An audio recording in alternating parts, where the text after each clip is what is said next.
Ang aking isibya sa inyo, ipahibaw kining brownout kanunay sa masilko.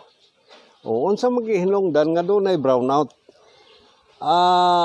Ang masilko aminado nga wa magkulang og power ang DMCI, ang power provider.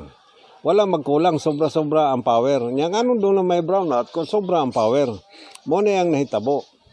Ang masilko natong among pag-meeting, ipangutana ko direktahan nga pangutana. May kwarta ba ang masilko? O kung may kwarta, kaya ba na nga kwarta i-gastoon sa operational cost sa pag-distribute sa kuryente? Ang income ba sa masilko, kayahon ba ang mga galastuhan? Iyon ang masilko nga ang income kuno nila igo-igo lang po sa gasto. Muna ang problema. Sa ato pa sa laktod nga pagkasulti kulang og kwarta ang masilko. Ang ingon niya nga problema pag daghan kag kwarta, wa gini nga klase nga problema masolbad man ni sa kwarta. Pero wa kay kwarta maski gamay nga hitabo dili na masolbad nga problema. Kay walay kwarta ang masilko, magsige tagka brownout kanang clearing gingon sa masilko nga kanang pamutol na ng mga kahoy nga nag-obstruct sa linya sa kuryente, kulang ang ilang tawhan. Ang usa ka team mag clear gikan sa Masbate paabot sa Esperanza. Di pa kay kaabot sa Limasalang siguro ang ilang ipamutol dito banda sa Masbate hintubo na pod. Umunang kanunay gyud ta may brownout.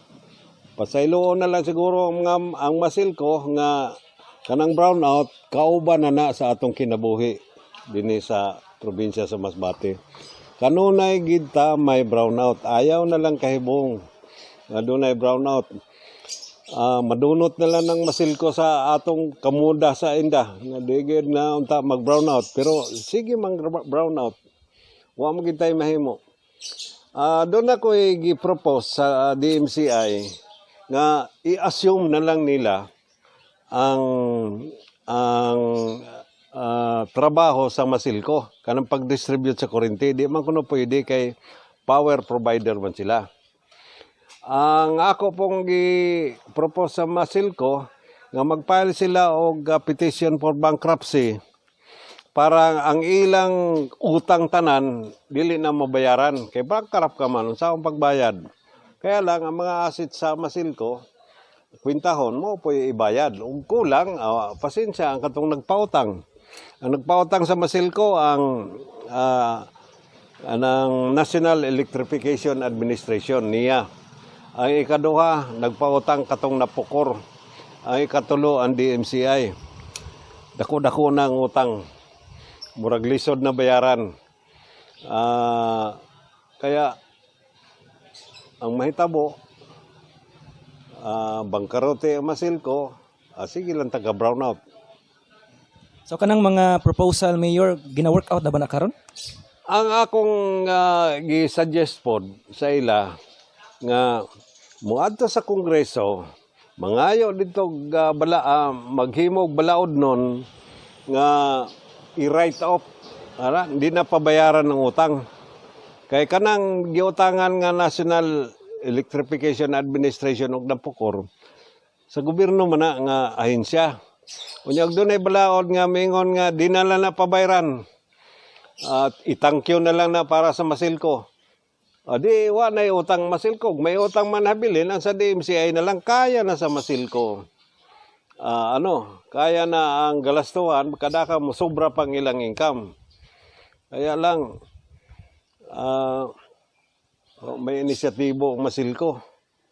Nag-iisip gani ko nga ako mismo ang mupile og kaso sa masilko, ipa-cancel ning prangkisa sa masilko para nga mailisan og lain nga kumpanya o ahensya nga mo'y mag-distribute sa kuryente.